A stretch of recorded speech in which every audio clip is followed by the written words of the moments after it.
দেখো অনেক তো হলো ঘোরাঘুরি, এবার না হয় বাড়ি ফেরা যাক। কটা দিন কিন্তু আমার বেশ ভালোই কাটলো, কিন্তু এখন যেতে হবে কিন্তু আমার বাড়িতে। ঘুরতে তো সবারই ভালো লাগে, কিন্তু বাড়ি যাওয়ার সময় মনটা সত্যিই খারাপ খারাপ লাগে।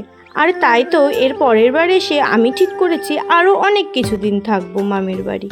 তো এরই মাঝে আমি তোমাদেরকে একটা কথা বলি, অলরেডি আমার ভিডিও নিয়ে কিন্তু অনেক কালচার শুরু হয়ে গেছে। জানি ভিডিও দিচ্ছি, আমাকে তো এগুলো কিছুটা হলেও সহ্য করতে হবে। আর তাই তো খুব আনন্দ মনেই আমি এগুলো সহ্য করি, কারণ আমার এটাই মনে হয় যে যেভাবেই আমার ভিডিওগুলো দেখুক না কেন, আমার কিন্তু ভিডিওতে অবশ্যই ভিউটা এসে যাচ্ছে। সেই জন্য তোমরা যারা আমার ভিডিওগুলো দেখতে পছন্দ করো না, তবুও কিন্তু তারা কোনো ফাঁকে আমার ভিডিওগুলো দেখেই নিচ্ছ, কারণ আমাকে নিয়ে একটু গসিপ হবে বলে। আর তাতে কিন্তু আমার একদমই প্রবলেম নেই, কারণ ওই যে বললাম আমার কিন্তু ভিডিওতে ভিউটা এসেই যাচ্ছে। নাও ঠিক আছে, অনেক কথাই বলে ফেললাম, এবার না হয় একটু গরমের মধ্যে বাড়ি ফিরি। বাড়ি যখন ফিরতেই হবে তাই দেরি করে লাভ নেই, তাই তো তাড়াতাড়ি করে খাওয়া দাওয়া করে আমি কিন্তু বেরিয়েই পড়েছি। আর কি বলতো, হাঁসখালি থেকে বাতকুলা অবধি অটোর যাওয়ার একটা সময় আছে, সেই সময়ের পরে কিন্তু আর অটো যায় না। আর তাই তো ভয়ে ভয়ে আমরা কিন্তু আগেই বেরিয়ে পড়েছি। নাও বাপু, শেষমেশ কিন্তু আমি বাড়িতে পৌঁছেই গিয়েছিলাম। এটাই ভাবছি, ভাগ্যিস আমি বাড়িতে পৌঁছে যাওয়ার পরেই এই ঝড় বৃষ্টি হলো। দিনের বেলা যেমন প্রখর গরম, রাত হলেই তেমনি ঝড় বৃষ্টি শুরু হয়েছে। আর আমার সাহসটা চিন্তা করে দেখো, এই ঝড় বৃষ্টির মধ্যে আমি আমাদের গাছের আম কুড়াতে চলে এসেছি। আমি কিন্তু মামের বাড়ি থেকে একদম আমার শ্বশুর বাড়ি চলে এসেছিলাম।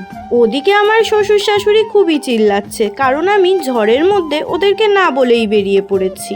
ছোটবেলা থেকেই বৃষ্টি হলে আমি কিন্তু ভিজতে খুবই ভালোবাসি, আর তারই সাথে কতটা জল জমলো সেইটা মাপতে। আর তারই সঙ্গে যখন রয়েছে বাড়িতে আম গাছ, তখন তো আমাকে আম কুড়াতেই হবে। দেখো কত আম আমি কুড়িয়ে ফেলেছি, এই দেখো। এইবার সমস্ত আম গাছে যেরকম আম ধরেছে সেরকমই ঝড় বৃষ্টিতে কিন্তু সবই আম পড়ে যাচ্ছে। দেখো ঝড় বৃষ্টির মধ্যে বেরিয়ে আমি কিন্তু 1 গামলা আম কালেক্ট করে ফেলেছি। নাও, আম দেখতে দেখতে বাপু আমি পরের দিনে চলে এসেছি। এই দেখো, এইগুলো হলো আমাদের সামনের গাছের আম, পেছনে কিন্তু আরো 2টো আম গাছ আছে। এগুলোকে নাকি আম্রপলি আম বলে। সত্যি বলতে আমার কিন্তু হিমসাগর আম ভালো লাগে।